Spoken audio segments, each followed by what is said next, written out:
Were you aware that some errors might make your eggs poisonous? With their abundance of vital vitamins and minerals, eggs are frequently hailed as one of the greatest sources of high-quality protein. However, many individuals are unaware that improper handling might cause them to injure your health in ways you may never have. Freya began dating Owen in her second year of high school. With a fast smile and a charisma that brightened every space, he was a star on the soccer squad. He seemed to be the only person who truly understood 16-year-old Freya, someone who could see past her reserved demeanor to the fantasies she had. They spent hours discussing their ambitious plans after school, including moving out, getting a small apartment in a fun place, and perhaps even launching a joint venture. Freya could already see it, an unstoppable existence formed side by side. She was certain that their love would last forever. But after graduation, everything changed. As soon as caps struck the ground, summer turned to fall. Like a tide withdrawing from the coast, Owen began to move away. Hours and then days passed with no response to texts. Almost nothing remained of their park paths. When they did get together, he would focus every discussion on his own objectives, such as how he needed to do well on his college admission tests, and how he had his sights set on a prestigious university like Stanford or Georgetown. He halted in the middle of his stride on the gravel walk among the park's ancient oak trees on a cool October day, as the leaves changed crimson and gold. He replied, "Freya, we need to talk," with his hands stuffed deep in his jacket pockets and his voice clipped.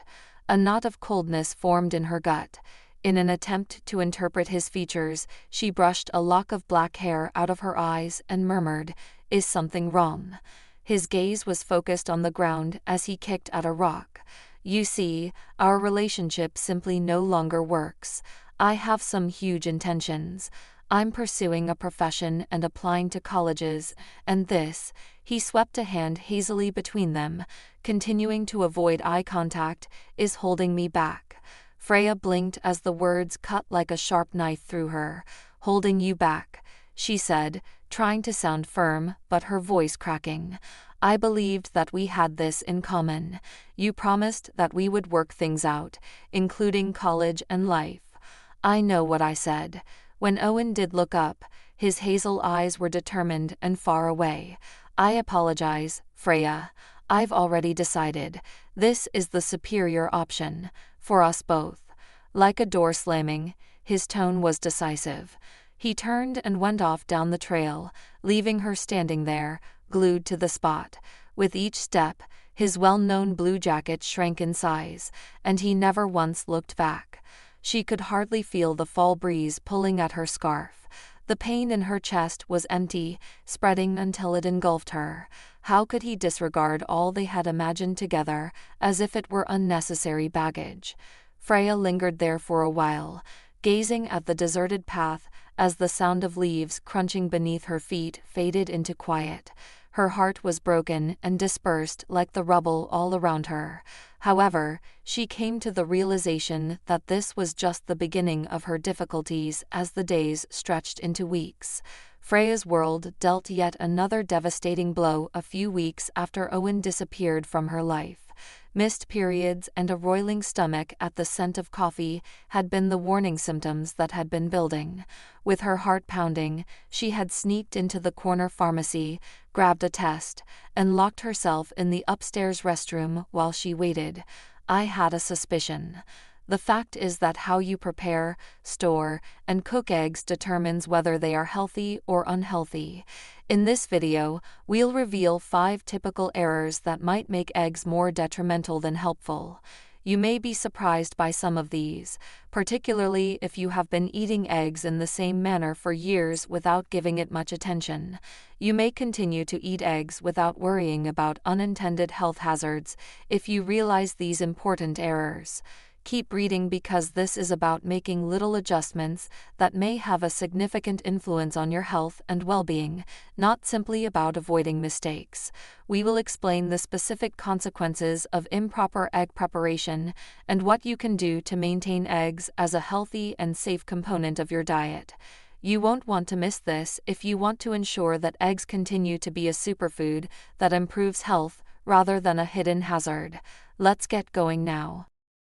Now, she sat at the scratched-up kitchen table in her family's tidy suburban home, her hands trembling as she clutched the pregnancy test.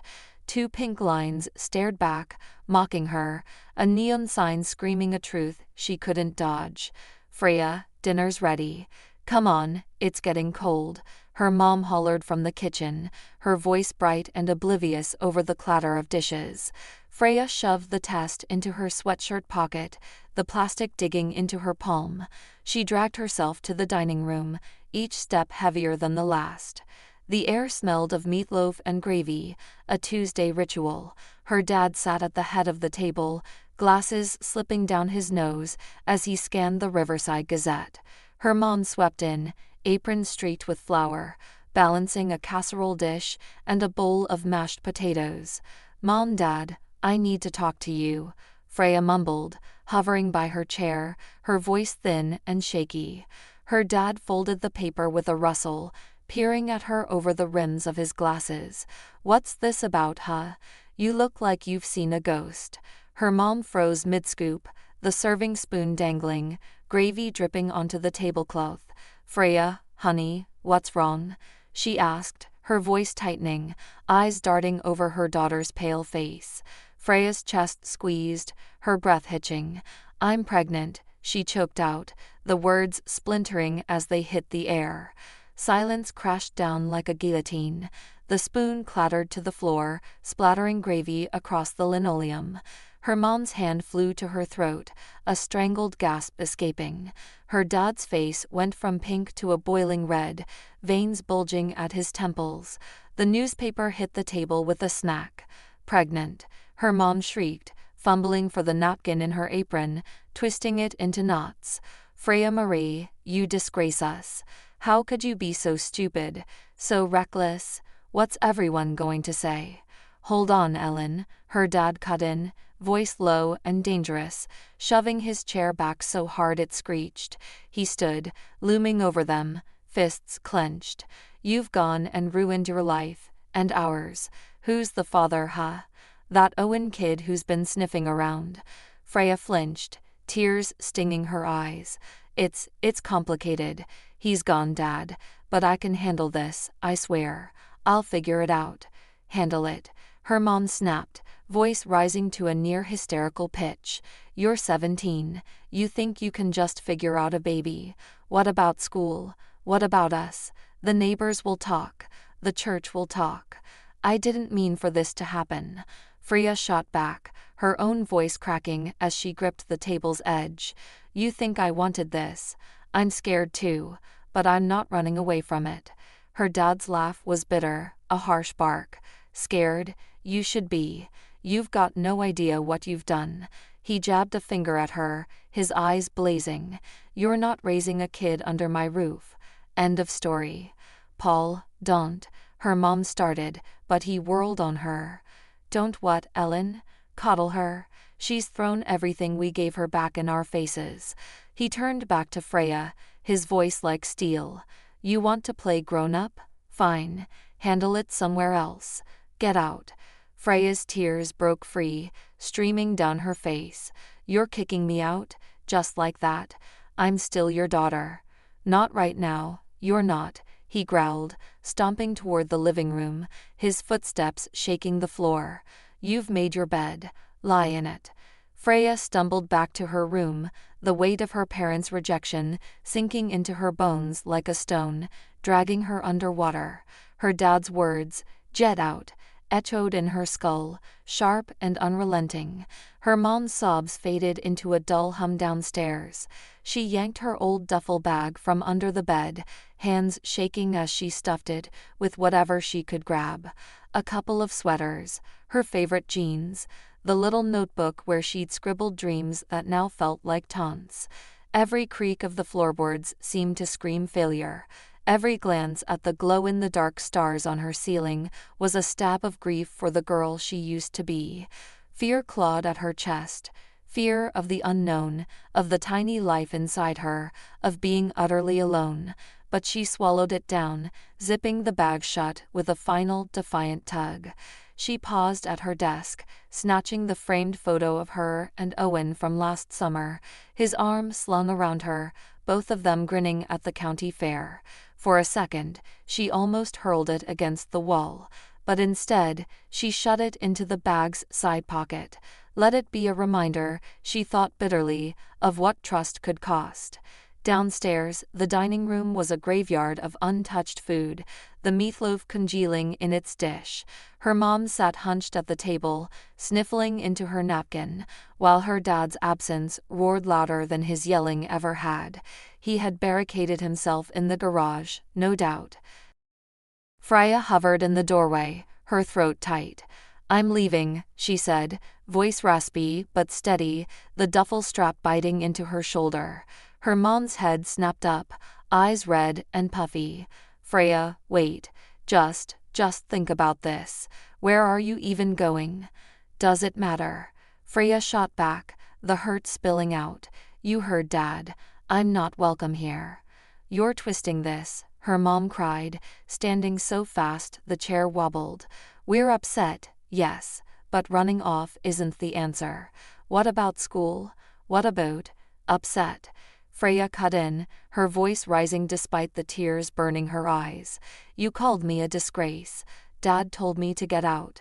What am I supposed to do? Pretend that didn't happen?" Her mom opened her mouth, then closed it, clutching the edge of the table like it was the only thing holding her up. "We just need time," she whispered, almost to herself.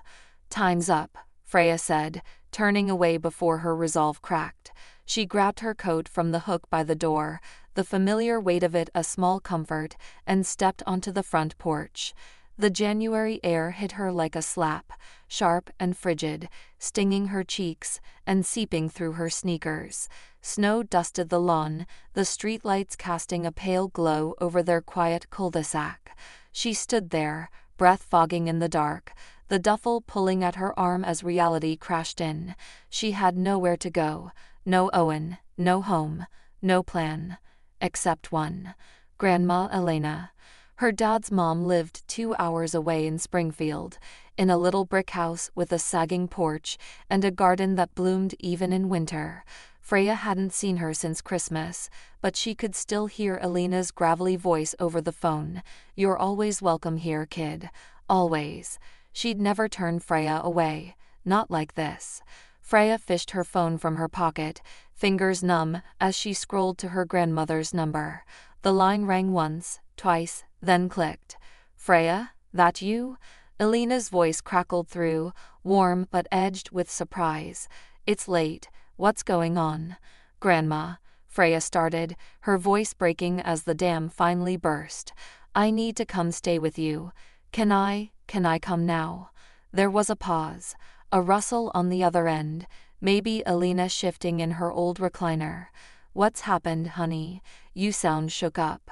"I'll explain when I get there," Freya said, wiping her nose on her sleeve. "Please, can I come?" "Of course you can," Elena replied, firm and no nonsense. "Get yourself here safe. I'll put the kettle on." Freya hung up, the promise of shelter steadying her just enough to move. She glanced back at the house one last time, the warm light spilling from the windows, the silhouette of her mom still at the table, and then turned toward the bus stop at the end of the street, the winter wind howling at her back. Freya stepped off the Greyhound bus in Springfield, just past midnight, her sneakers crunching on the frost-dusted pavement of the station lot. The 2-hour ride had been a blur of headlights and half-formed regrets, her bag a heavy anchor on her lap. She trudged the 3 blocks to Elena's street, the cold biting deeper with every step, until the little brick house came into view, its sagging porch lit by a single yellow bulb, the garden a tangle of winter roses peeking through the snow. The front door swung open before she could even knock, and there stood Grandma Elena, bundled in a faded quilted robe, her silver hair pulled into a loose bun. Elena's sharp gray eyes flicked over Freya's tear-streaked face, the dark circles under her eyes, the way her shoulders slumped like she was carrying the world. She didn't say a word about it, just stepped forward and pulled Freya into a hug, her arms sturdy and warm despite the frail look of her. "Come on in, dear," she said, her voice rough but soft, like gravel smoothed by a river. "There's always a place for you here, you know that." Freya nodded against her grandmother's shoulder, the lump in her throat too big to speak around. Elena didn't press, didn't pry, just ushered her inside, the door creaking shut behind them. The house smelled of old wood and chamomile tea, a faint trace of cinnamon from the oven lingering in the air. It was small, cluttered with decades of life. A sagging plaid couch, a shelf of chipped teacups, a radio humming low with some late-night jazz station. Elena nudged her toward the living room. "Sit, warm up, I'll fix us something hot." Freya sank into the couch, the springs groaning under her, and clutched her duffel like a lifeline.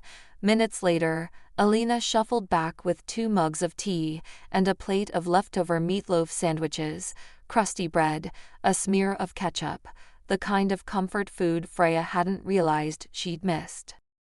They ate in silence at first, the clink of forks against plates the only sound, but the weight of it all, the fight, the fear, the future, pressed too hard, and Freya's resolve cracked. "Grandma," she started, setting her mug down with a shaky clatter, "I messed up everything." The words tumbled out raw and jagged. "Mom and Dad, they kicked me out. Mom said I disgraced them, that I'm not their daughter anymore. And she swallowed hard, tears spilling over. "I'm pregnant. I don't know what to do. I'm so scared." Elena set her own mug down, slow and deliberate, her weathered hand resting on the armrest. She let out a long, heavy sigh, the kind that carried years of her own battles, and leaned forward, fixing Freya with a steady gaze. "Oh, child," she said, reaching out to pat Freya's shoulder, her touch firm but gentle. "People say all kinds of things when they're hurt or mad. Lord knows I've heard worse, but listen to me, a child's no disgrace. It's a blessing. Every time. Even when it's hard." Freya sniffled, wiping her nose on her sleeve. "They don't see it that way. Dad told me to get out like I'm some stranger. And Owen, he's gone. Doesn't even know. How am I supposed to do this alone?" "You're not alone," Elena said sharply, her tone cutting through Freya's spiral. "You've got me, don't you? I raised your daddy through worse than this, and I'll help you through it too. We'll manage together." "But what if I can't?" Freya whispered, her voice trembling. "What if I'm not strong enough?" Elena chuckled, a low raspy sound, and squeezed her shoulder. "Strong enough? Girl, you walked out of that house and made it here, didn't you? That's more guts than most have at twice your age. You'll figure it out, one step at a time. Now finish that sandwich before it gets cold." Freya managed a watery smile, the first crack of light in the dark she'd been drowning in. She picked up the sandwich, the warmth of the bread seeping into her fingers, and took a bite. Elena leaned back in her chair, sipping her tea, the jazz crooning softly between them. For the first time in weeks, Freya felt a flicker of warmth seep into her soul. Within the walls of Elena's little brick house, the chill of rejection, the sting of Owen's absence, the bite of that January night, it all started to thaw under her grandmother's steady presence. Elena didn't just give her a roof, she gave her a lifeline, a foothold to claw her way toward something new. Freya spent the next month settling in, helping Elena tend the winter roses, curling up on the plaid couch with cups of chamomile tea, and letting the quiet hum of the old radio stitch her frayed edges back together. It wasn't easy. Her belly grew, her fears grew, but Elena's gruff assurances kept her grounded. "We'll manage, kid, we always do." When the time came, it was mid-August, the air thick with heat, and the promise of change. Freya's water broke on a muggy Tuesday morning, right as she was rinsing dishes in Elena's cramped kitchen. "Grandma," she gasped, clutching the sink, suds dripping onto the linoleum. Elena was there in a heartbeat, tossing a dish towel aside and grabbing the car keys. "Let's go, girl. Time to meet this little one. They made it to Springfield Mercy, a small maternity hospital just off the highway. Its beige walls and buzzing fluorescence were a blur as Freya gripped Elena's arm through the first waves of pain. Elena never left her side, through the paperwork, the sterile gown, the hours of contractions that left Freya breathless and swearing under her breath. "You're doing fine, honey," Elena murmured, her voice a steady anchor, wiping Freya's forehead with a cool cloth. "Just keep breathing. He's almost here." And then, after a final push that tore a cry from her throat, he was. A tiny boy, slick and squalling, with a shock of dark fluffy hair that glistened under the hospital lights. The nurse laid him on Freya's chest, and time seemed to stop. She stared down at him, his scrunched up face, his impossibly small fists, and her heart cracked open, flooding with a joy so fierce it stole her breath. She cradled him close, her arms trembling as if letting go might unravel the miracle of him. His skin was warm against hers, his little chest rising and falling like a promise. "You're my joy," she whispered, her voice thick with tears, brushing a finger over the tiny hand that latched onto hers with surprising strength. "My secret." Elena leaned over the bed, her lined face softening into a rare wide grin. "Look at that," she said, her voice husky with pride. "A fighter, just like his mama. What a head of hair on him." Freya laughed, a shaky, watery sound, and glanced up at her grandmother. "He's perfect, isn't he?" "Perfect as they come," Elena agreed, resting a hand on Freya's shoulder. "You did good, kid. Real good." The room settled into a quiet hum, the beeping monitors, Secret's soft whimpers, the distant chatter of nurses down the hall. Freya traced the curve of his cheek, memorizing every detail, the flutter of his lashes, the way his lips pursed like he was already dreaming. She'd been terrified of this moment, terrified of failing him, of the life ahead.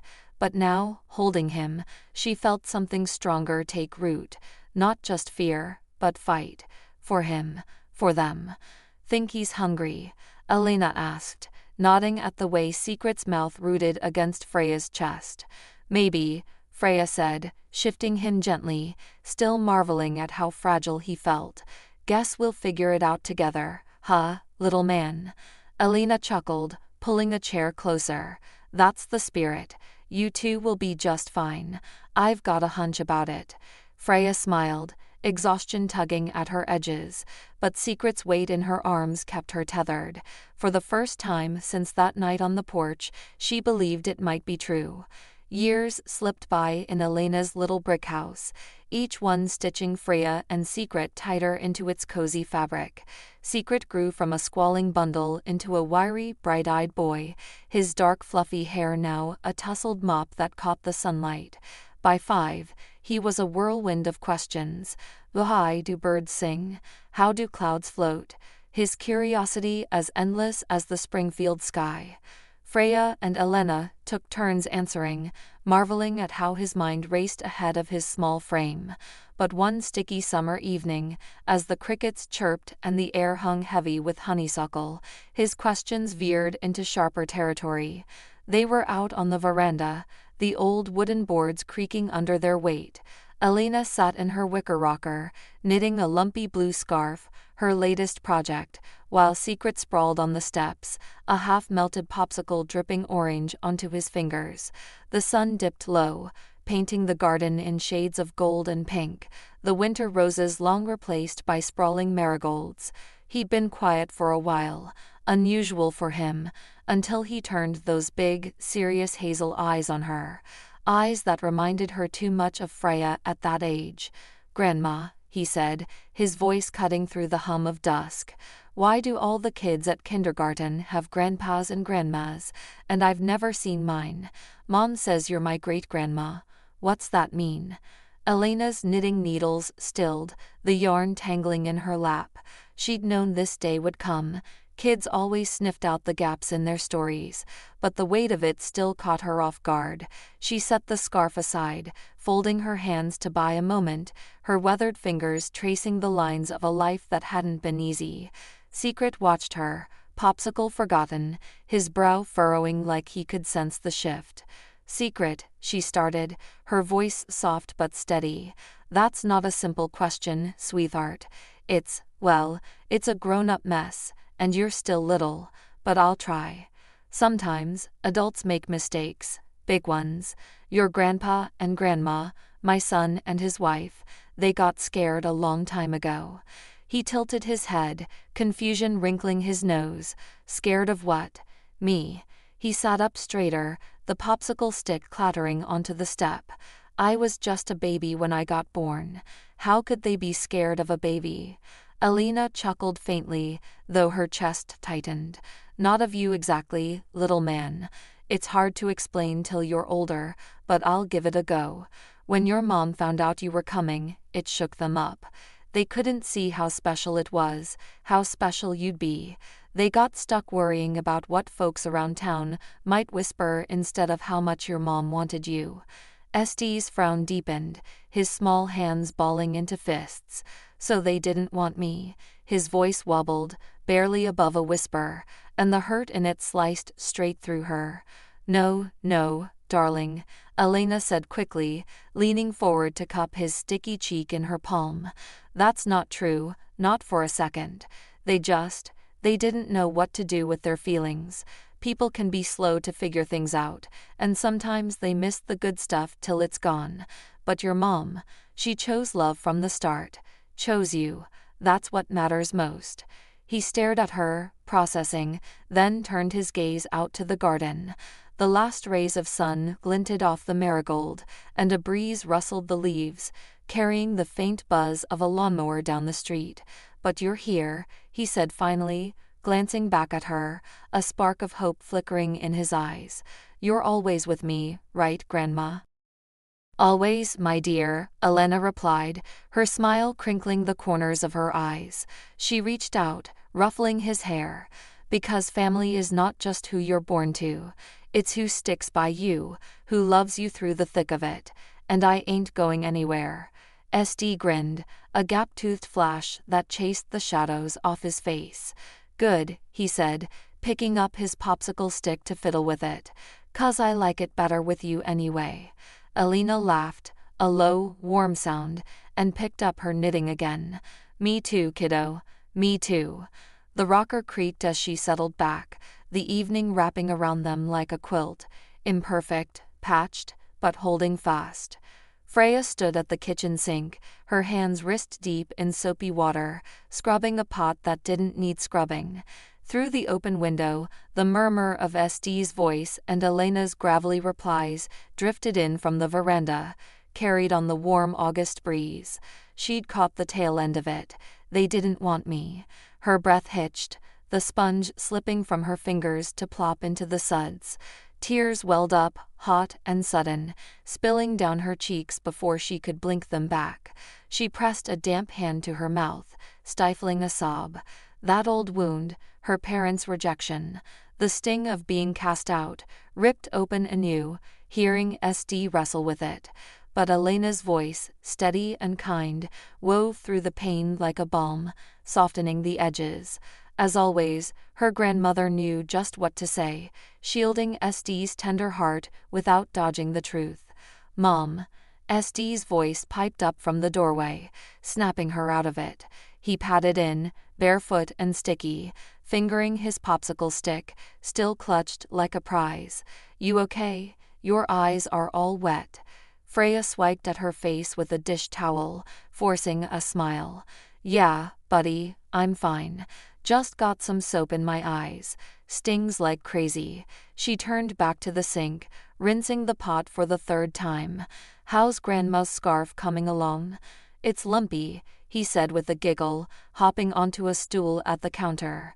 She says it's character. I think it's funny looking. Sounds like Grandma, Freya said, her laugh shaky but real. She glanced out the window again, Elena rocking in her chair, knitting needles clicking, and felt a rush of gratitude. SD didn't press further, already distracted, chattering about a beetle he'd seen in the garden. She let his words wash over her, anchoring her back to the present. The years rolled on, each one piling new challenges onto their little family. SD shot up like a weed, lanky legs, a mop of hair that refused taming, and a mind that buzzed louder every day. By second grade, school became his playground. He was the kid who lingered after class, peppering Mrs. Larson with questions about why leaves turned red or how magnets stuck.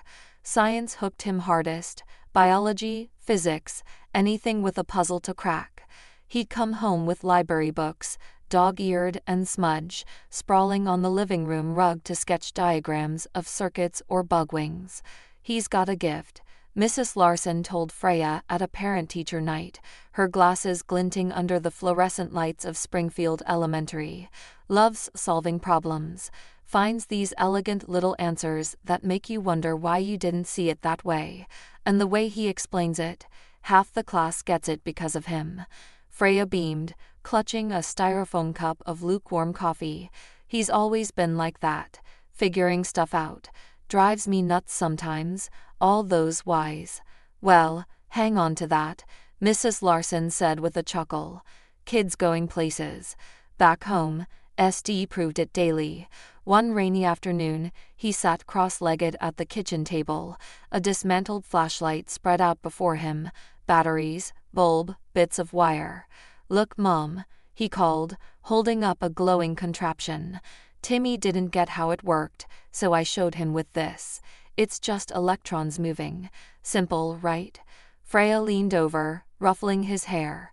Simple for you, maybe. I'd have shocked myself silly. You're gonna teach me something one day, huh? Only if you stop burning toast, he teased, grinning that gap-toothed grin. She swatted him playfully with a dish towel, watching him grow, his quick mind, his quiet confidence. Freya felt the ache of those early years ease. The pain of her parents' absence lingered, a bruise that never quite faded, but SD's light outshone it. He was her proof that love could build something stronger than fear ever tore down. Freya had carved out a steady rhythm in Springfield, a life that didn't glitter but held firm. For years, she'd waited tables at Rosie's Diner, a squat little joint on the edge of town with cracked vinyl booths and a jukebox that hadn't worked since the 90s. She'd started there right after moving in with Elena, a gig to keep the lights on while Sieg slept in the back office, cradled in a second-hand car seat. Dreams of a degree, maybe nursing or teaching, danced in her head some nights, but she'd shelved them. Time with Sieg trumped everything. Every shift, every tip, every double she pulled, she socked away into a coffee can under her bed labeled Sieg's Future in Sharpie. Pennies, crumpled fives, whatever she could spare. It was for him, for college, for a shot she'd never had. But fate, as it often did, had other plans. It was a muggy Thursday in late spring. Freya hadn't slept right the night before. She dragged through her shift, the diner's fluorescent buzz drilling into her skull. Her apron sagged with the weight of the coffee pot, her sneakers squeaking on the linoleum as she refilled cups. She was mid-pour, topping off a trucker's mug, when a wave of dizziness hit, fatigue maybe, or the heat. Her foot caught the edge of a chair leg, and she stumbled. The pot tipped, and hot coffee splashed across a table in a dark, steaming arc, soaking papers, a phone, and the lap of a man in a suit that screamed money, crisp, navy, tailored, not the kind you grab off a rack at Walmart. "Oh my God," Freya gasped, the pot clattering to the table as she snatched napkins from her apron. "I'm so sorry, sir. I didn't mean." She dabbed at the mess, her face burning, words tumbling out. "I'll clean it up. I swear I'll pay for it." The man brushed coffee off his sleeve, frowning, his jaw tight. He was older, minus 40-ish maybe, with sharp cheekbones and a slick of dark hair graying at the temples. Freya braced for a tirade, but he just stared at her, silent, as she babbled on. "I can ask my boss for the rest of the day off. There's a dry cleaner 2 blocks down. I'll run it over myself." He held up a hand, cutting her off, then locked eyes with her, cool, blue, piercing. "Dry cleaning's fine," he said, voice low and clipped. But I've got a meeting in an hour. You want to fix this? Bring me something to wear till it's done. Freya blinked, panic spiking. Something to wear? Okay. Give me 20 minutes. She bolted to the kitchen, dodging a busboy, and begged Rosie for a break. It's an emergency. I'll be back, promise. Rosie, a wiry woman with a smoker's rasp, just waved her off with a grunt. She sprinted the 4 blocks home, sweat sticking her shirt to her back, and burst into Elena's house. Sieg was at school, Elena napping. Perfect. She raided the whole closet, shoving past mothballed coats until she found it. Grandpa Earl's old corduroy jacket, a relic from the 70s, brown and patched at the elbows, smelling faintly of pipe tobacco. It would have to do. Back at the diner, panting, she thrust it at the man. Here, it's not fancy, but it's clean. He took one look at the faded fabric, the frayed cuffs, and burst out laughing. A deep, unexpected sound that rolled through the quiet diner. Freya froze, then cracked a nervous grin. It's vintage. Vintage, he echoed, still chuckling as he shrugged it on. It hung loose on his frame, clashing wildly with his polished slacks, but he rolled with it. Name's Lance. You've got guts, I'll give you that. Freya, she said, wiping her hands on her apron. And I'm really sorry about the suit. Lance waved it off, adjusting the jacket. Meeting's about to start. We'll settle up after. He grabbed his savvy briefcase and headed to a booth in the back, where Rosie, of all people, slid in across from him. Freya's jaw dropped. She hovered by the counter, pretending to wipe it down as snippets floated over. Prime location. Development deal. Offers firm. Later, after Lance left, corduroy swapped for his freshly cleaned suit. Rosie filled her in, lighting a cigarette out back. Guy's a land shark. Been sniffing around this plot for months.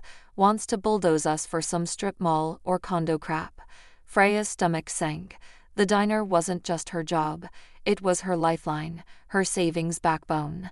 If Lance bought it out, all those years of coffee can pennies might dissolve into nothing. The next afternoon, Freya stood at the corner of Main and Elm, clutching Lance's dry-cleaned suit in a plastic bag. The sun beat down, glinting off Springfield's sleepy storefronts, but her nerves buzzed like a live wire. She was mad, fuming, really, at Lance's slick land grab scheme, at the threat to the diner that had been her rock for over a decade. When he strolled up, still sharp in a different suit, gray this time, no corduroy in sight, she thrust the bag at him, her jaw tight. "Thanks for this," Lance said, taking it with a nod. "How much do I owe you for the cleaning?" Freya scowled, crossing her arms. "Keep your money. I don't want it." He paused, eyebrows lifting as he clocked her tone. "Hey, everything okay? You look like you're ready to deck me." "Why would you care?" she snapped, her voice sharp enough to cut glass. "You're just some land shark, right? Swooping in, not giving a damn about people like me, regular folks who actually need places like the diner to survive."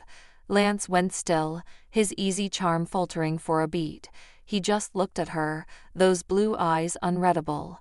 Then he tipped his head, hatless today, just a slight nod, and turned on his heel. "Fair enough," he muttered, walking off without another word, the suit bag swinging at his side. Freya watched him go, her anger simmering down to a dull ache. She figured that was that, another man proving her instincts right. But the next morning at Rosie's, something was off. She pushed through the diner's swinging door, apron half-tied, and froze. Everyone, cooks, waitresses, even the old guy who nursed coffee at the counter all day, stared at her, grinning like they'd won the lottery. "What?" she demanded, hands on her hips. "What's with the faces?" Rosie barreled out of the kitchen, her smoker's rasp softened by a huge, toothy grin. "You're a damn miracle worker, that's what. That Lance guy called last night, said he's dropping the land deal. Won't touch the diner unless you say yes to dinner with him." Freya's jaw hit the floor. "Dinner? With me?" Her mind spun. 15 years, no dates, no flings, nothing. After Owen, she'd locked that door and melted the key. Men were trouble.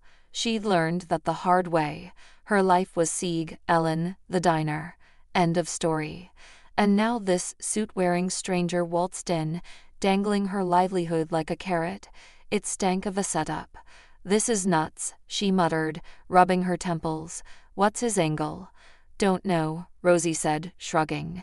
"But the diner's safe for now. You're cool, kid." Freya stewed on it all day, the clatter of plates and chatter of customers a fuzzy backdrop. By evening, curiosity and a nagging "what if" won out. She called Lance, voice clipped. "Fine, dinner. But it's at the diner. My turf. Tomorrow, 6 sharp." "Done," he said, a smile in his voice. "See you then." The next night, Rosie's was quiet. Just the hum of the fridge and the sizzle of the grill. Freya picked a corner booth, still in her work jeans and a faded green tee. No fuss, no frills. Lance showed up on time, toned down in slacks and a button-up. No tea. He slid in across from her, and she didn't waste a second. "Before you get any ideas," she said, leaning forward, elbows on the table, "I've got a son. I'm raising him alone, and I take care of my grandma too. If you're looking for some carefree fling or a woman without ties, I'm not it. And if this is just a quick thing for you, tell me now. I don't play games." Lance leaned back, a slow smile tugging at his lips. He was 40-some, she guessed, lines etched around his eyes that said he'd seen a few rounds. "Well, Dan," he said, chuckling softly, "I've never been brushed off so elegantly before. Usually, women trip over themselves to snag me, money, charm, whatever. But you," he shook his head, almost impressed. "You're a different breed, Freya." She narrowed her eyes, not sure if he was mocking her. "Yeah, well, I've got my priorities straight. So what's this about?" "Why me?" He sipped the coffee she poured, black, no sugar, and set the mug down with a clink. "Honest, you threw me off. That jacket stunt. The way you lit into me yesterday. Nobody's talked to me like that in years. Made me think twice. About the diner. About you. I'm not here to mess with your life. Just wanted to know you." Freya studied him, searching for the catch. The diner's fluorescent glow caught the gray in his hair, the faint scar on his knuckle. He didn't flinch under her stare. "Okay," she said finally, sitting back. "But this," she waved a hand between them, "stay simple. Burger, fries, done. No funny business." "Fair deal," Lance said, raising his mug like a toast. "Simple it is." Rosie dropped off their plates, greasy burgers, crinkle fries, and they ate, the tension easing into something quieter. Freya didn't trust him. Not yet, but the diner's familiar hum, and Lance's easy laugh, chipped at her walls just a little. Over the next few months, that first diner dinner turned out to be just the beginning. Lance kept showing up, once a week, then twice, each time with something small but deliberate.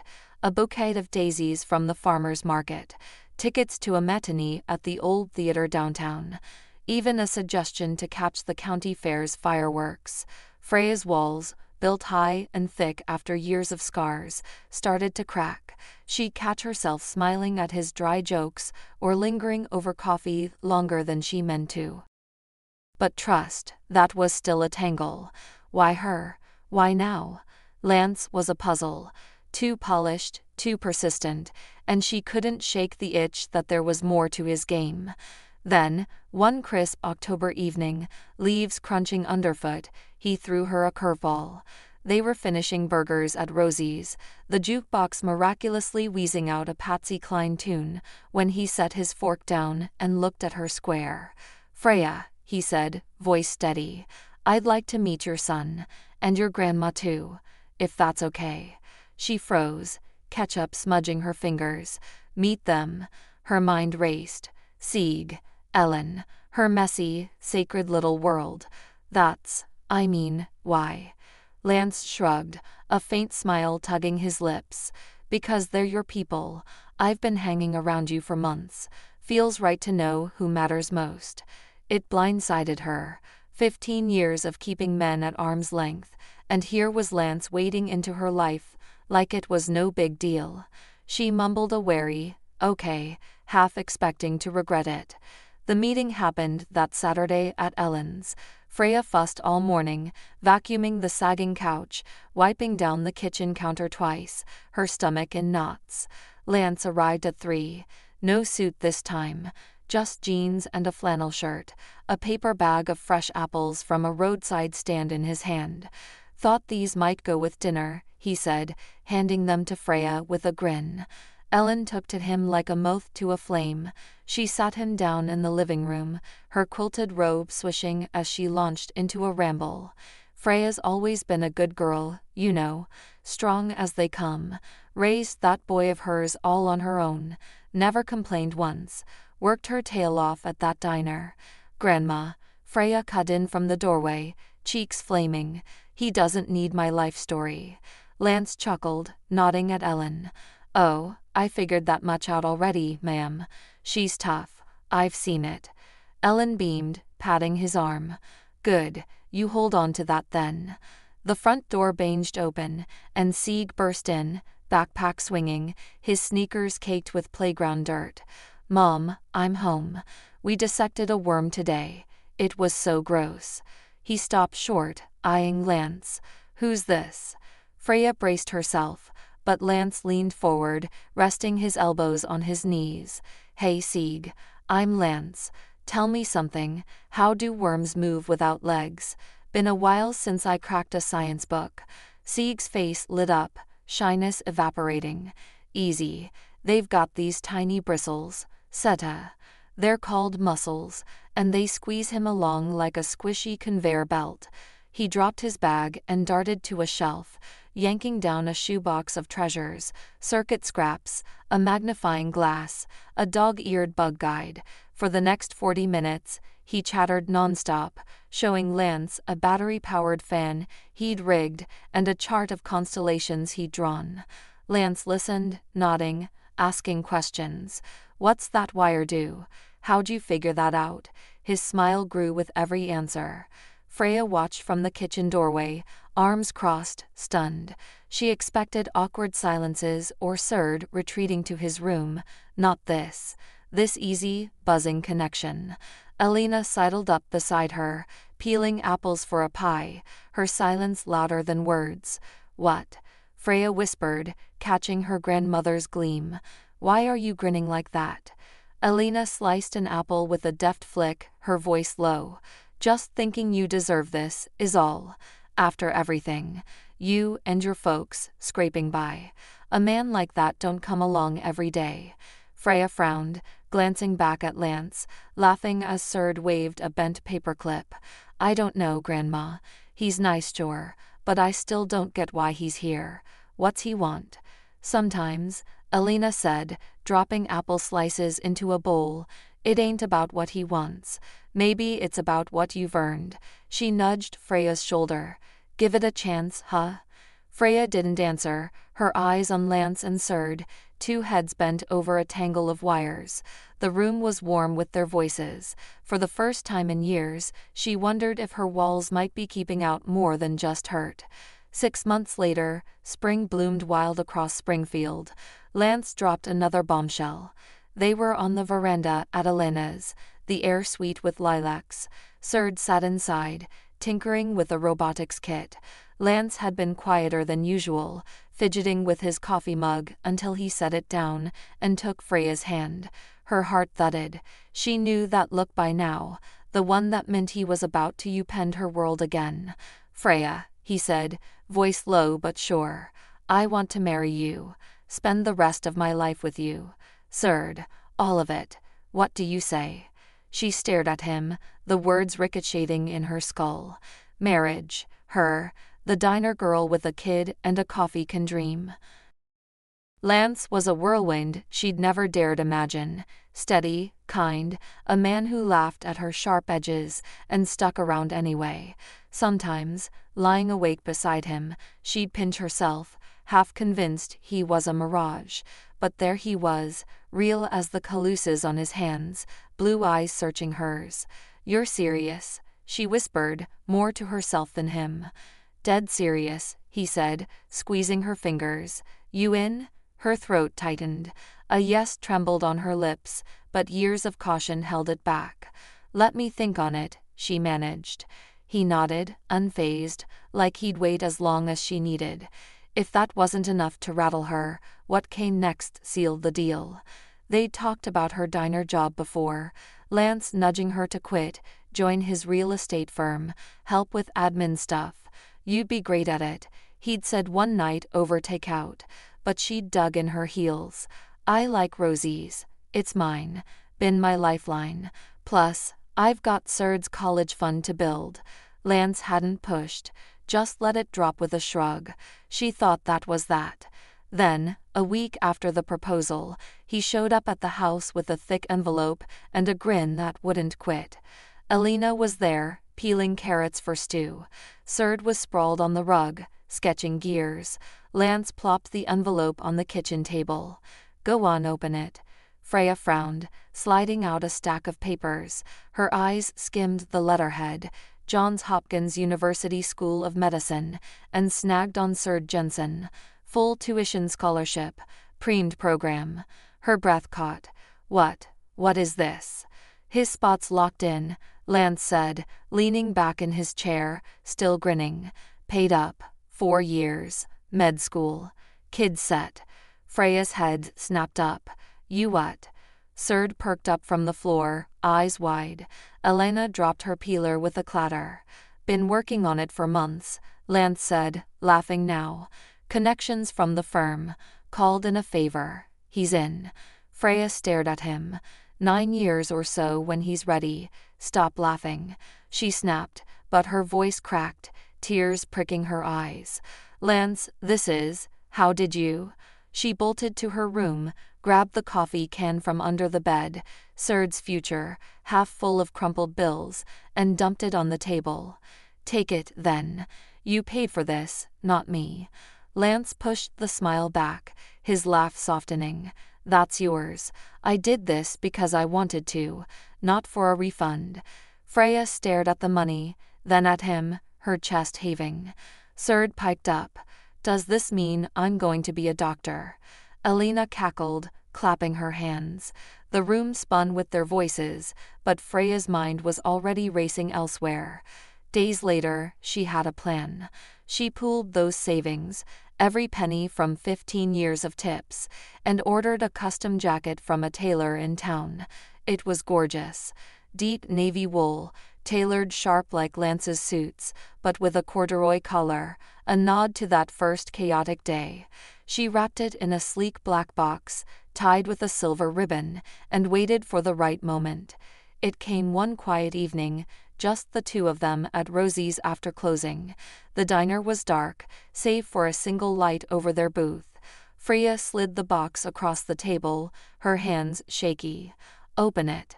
Lance raised an eyebrow, peeling back the ribbon.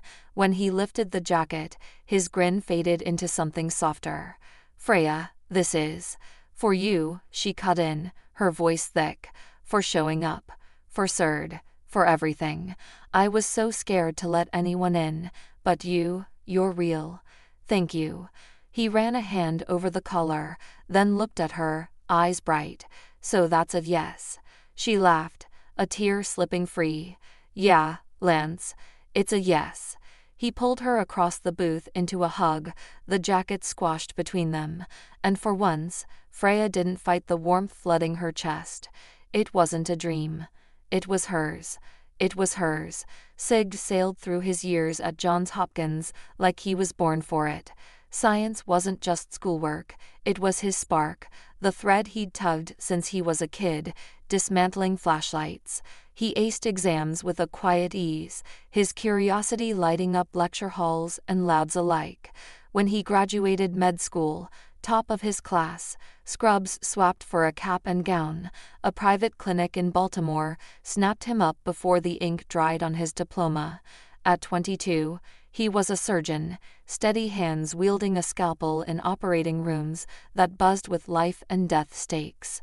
It was late November that year, Thanksgiving week, when Freya called him home to Springfield. She'd cooked up a storm: turkey with sage stuffing, mashed potatoes drowning in gravy, cranberry sauce tart and bright, all laid out on Alina's rickety dining table. Sid pulled into the driveway, the old brick house glowing warm against the gray dusk, and stepped into a scene that felt like a hug. Freya, now 42, bustled in a plaid apron, her hair streaked with silver, but her grin as fierce as ever. Lance, springfully now, carved the bird with a practiced hand, his real estate firm thriving. He had just landed a deal for a downtown office block. Freya had hung up her waitress apron years back. She and Lance bought Rosie's when the old owner, Rosie herself, retired at 75, too weary to sling hash. Freya ran it now, manager in title but queen in spirit, the diner theirs to keep alive. Alina, 90 and counting, sat at the table's head, her quilted robe swapped for a sweater. Her hands gnarled but her eyes sharp.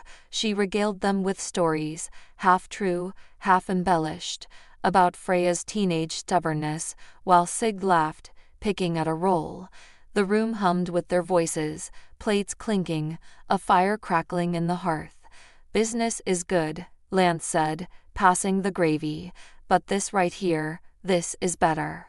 "Dan right," Freya agreed, nudging side.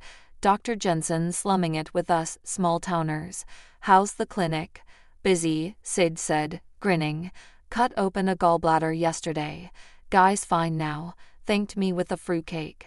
Alina cackled. "Hope it's better than mine, then." His phone buzzed mid-bite, screen flashing. "Clinic AR." He sighed, answering quick. "Yeah, okay, I'm on my way." He stood, apologetic. "Emergency surgery. Sorry, got to run. Save me some pie."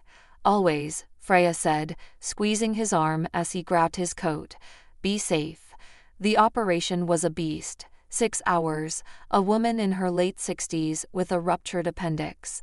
Sid pulled it off, steady as ever, and she came through, groggy but alive.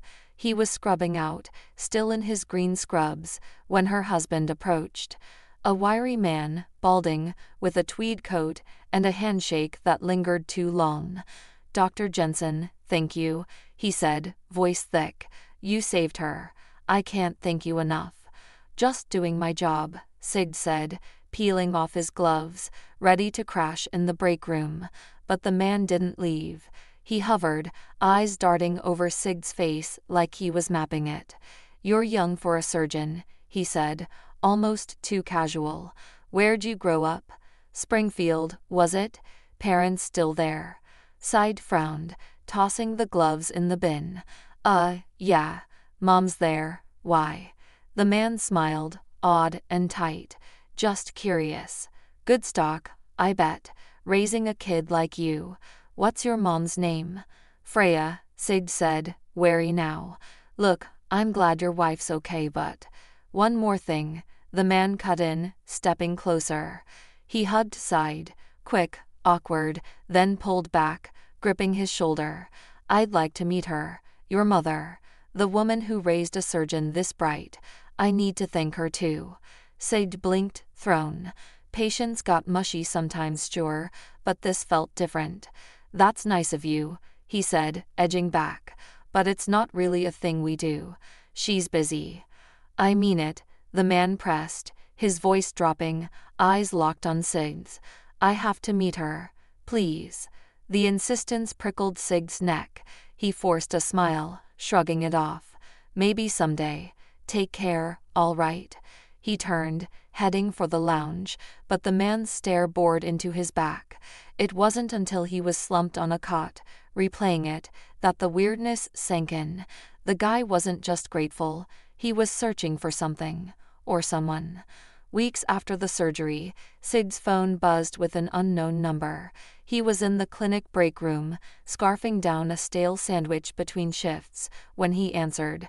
That voice, gravelly, too eager, prickled his nerves. The guy had called twice since, leaving voicemails about gratitude and meeting the family.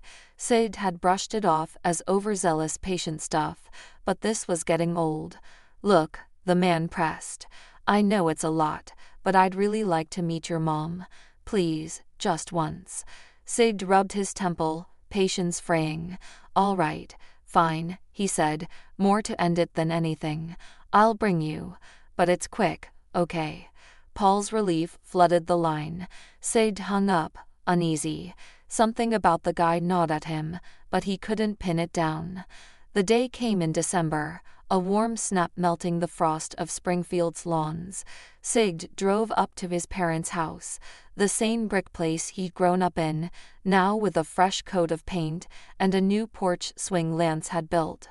Freya answered his heads-up call with a squeal. They want to meet us. Oh, Sid, this is big. Proof you've made it.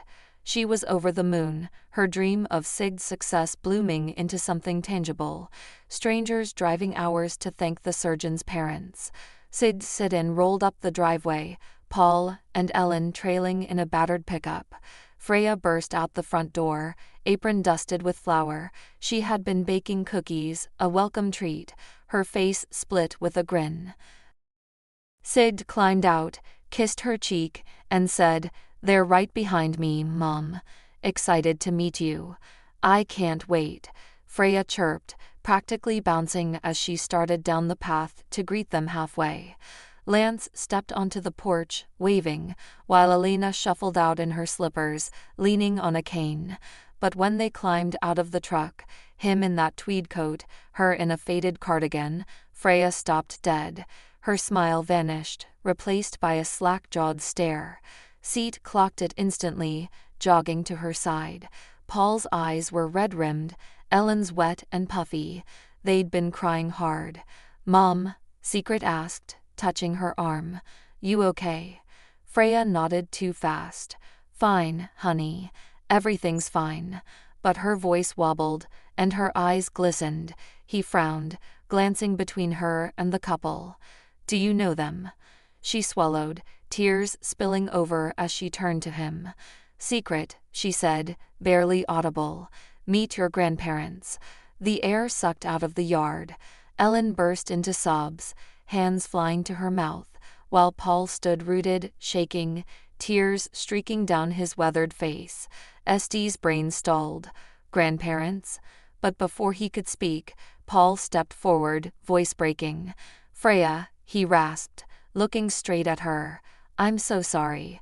I've missed you every damn day. We were fools, scared, stupid, and I want to fix it. Please." Freya stood silent, tears tracking down her cheeks, her hands clenched at her sides. Lance edged closer, protective, but she waved him off, eyes locked on her father. Ellen hiccuped through her sobs, stepping up. "We're sorry, Freya. So sorry. We were wrong, and you've got every right to shut us out. But your boy," she glanced at Esty, pride cutting through her grief. "He's incredible. A surgeon, saving lives. My grandson. I'm so proud, and I hate that we missed it all." Freya hadn't spoken to her parents since that frigid night when she'd walked out of their house with a duffel bag and a broken heart. She cut them off clean, blocked calls, returned unopened letters, built a wall they couldn't breach. Paul and Ellen only got scraps of her life through Elena, who'd relay updates in clipped, reluctant tones over the years. Freya's working at the diner. Estie's born, healthy boy. She's managing fine. Now, standing in the driveway, Paul turned to Esty, his voice thick with tears. "Grandson, we're family. You've got to know that." Esty's arm tightened around Freya, his jaw set, hazel eyes hard. He hugged her closer, then faced Paul. "My family's right here. Mom, Dad, Grandma. That's who raised me.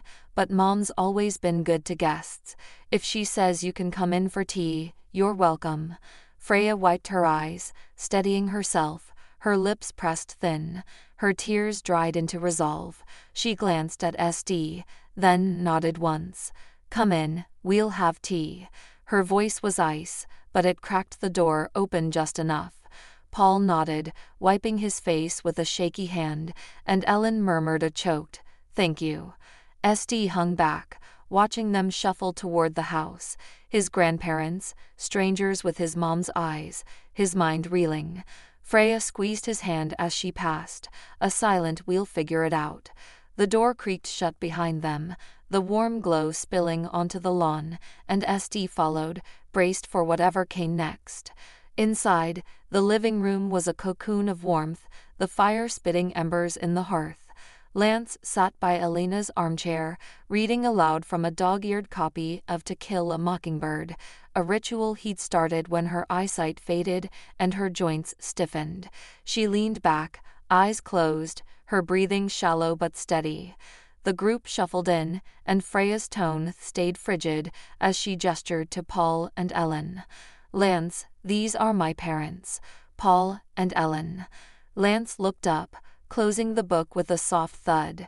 He stood, offering a handshake, firm, neutral, his gray eyes sizing them up. "Paul, Ellen," he said, nodding, like he was piecing together a puzzle he'd only heard about in fragments. No warmth, no judgment, just a quiet wait and see.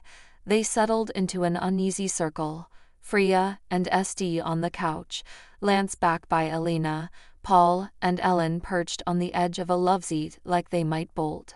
The silence stretched, heavy as the steam rising from the teapot. Freya sat on the coffee table. Cups clinked, spoons stirred, but no one spoke until Elena's voice cut through, frail yet fierce. "Paul." Her eyes snapped open, pinning her son where he sat. "I hoped you'd come to your daughter with an apology long before now. Decades I waited." Paul flinched, setting his cup down too hard. "Mom, we didn't mean to hurt her. We were just scared." Elena interrupted, her tone a blade. "Freya was a child, 17, pregnant, alone, and you turned your backs because you couldn't handle the responsibility. Don't tell me what you meant, tell me what you did." Ellen's hands twisted in her lap, her voice small. "We were always worried about her, Ma, always worried." Elena scoffed, leaning forward, her cane tapping the floor. "You'd have worried if you'd helped, if you'd called, visited, sent a damn dime for that boy. But you didn't. You left her to me, and she built a life anyway. A good one. Raised a son who saves lives.